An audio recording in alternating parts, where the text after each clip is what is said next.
السلام عليكم ورحمه الله تعالى وبركاته.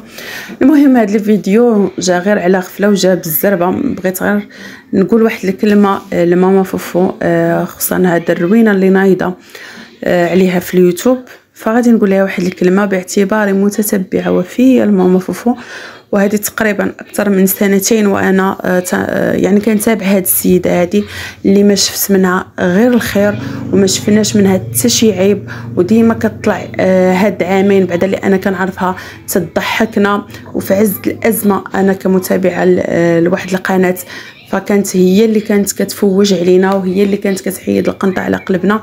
فبغيت نقول لها واحد الرساله صغيره، باعتبار انها هي ما كديرش مداخلات في اللايف باش انا نقول لها هاد الهضره في اللايف ديالها.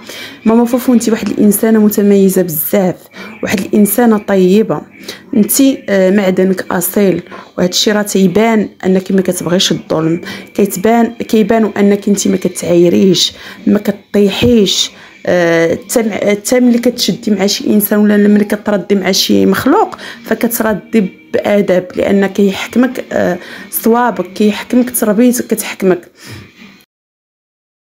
اما ماما فوفو، ما ديريش في بالك ملي كتشوفي الناس دون المستوى تيعايروك، هذاك هو مستواهم، المعيار عندهم هو القوه، ولكن العكس المعيار هو الضعف، وهما ناس ضعيفه بزاف، ناس منحطه، الناس ما عندهمش اخلاق، الناس ما عندهمش تربيه. ها اللي مسخوط امه، ها اللي مسخوط باه، ها اللي مسخوط تريكسو كامله، فانتي راه ما كتساويش معاهم. انت هما يراه تحت بزاف، يعني الحمد لله، الحمد لله وشكري. انا حنا كمتابعين كنعرفوك، ما عرفناكش انت سعايه، انت كتسعي في اليوتيوب، ما عرفناكش انت مشوهه، ما خليتي حتى شي حد في تركتك ما تثبتي معاها، لا العكس، حنا كاع ما كنعرفوا تركتك. حتى لوستك اللي كانت كتطلع معاك في اللايف كانت كتقول عليك غير الكلام الزوين، راجلك تيقول عليك غير الكلام الزوين، الناس كتشهد لك غير بالخير.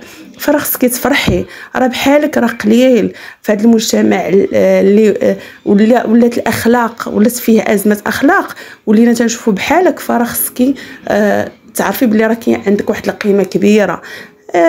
شوفي اللي كيتعايروا معاك، شوفيهم، شوفي حياتهم، شوفي ماضيهم، شوفي ارشيفهم في اليوتيوب، ناس سعايه، ناس لا مستوى، لا اخلاق، لا تربيه، لا والو. فلذلك انا كمتتبعه كنقول لك راكي انت الطوب دو طوب، على الاقل ما عايشاش بفلوس اليوتيوب وما عايشاش بالسعايه. مع احتراماتي الناس اللي عايشه بفلوس اليوتيوب، ولكن الناس اللي عندهم محتوى نقي، ماشي الناس اللي كتخلق الشوهه وكتخلق البهوز الخاوي على قبل انها تربح اموال لا قيمه لها. فلذلك ماما فوفو، استمري على هذه الطريقه هذه، على كلمه الحق، وحنا راه معاك.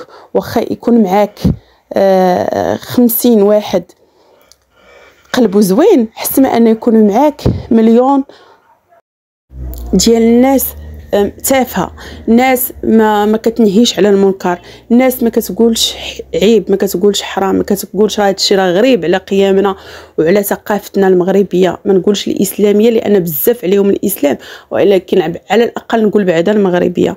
فلذلك استمري ورحنا معاك كمتتبعات وفيات، انت بارك علينا في هذا اليوتيوب.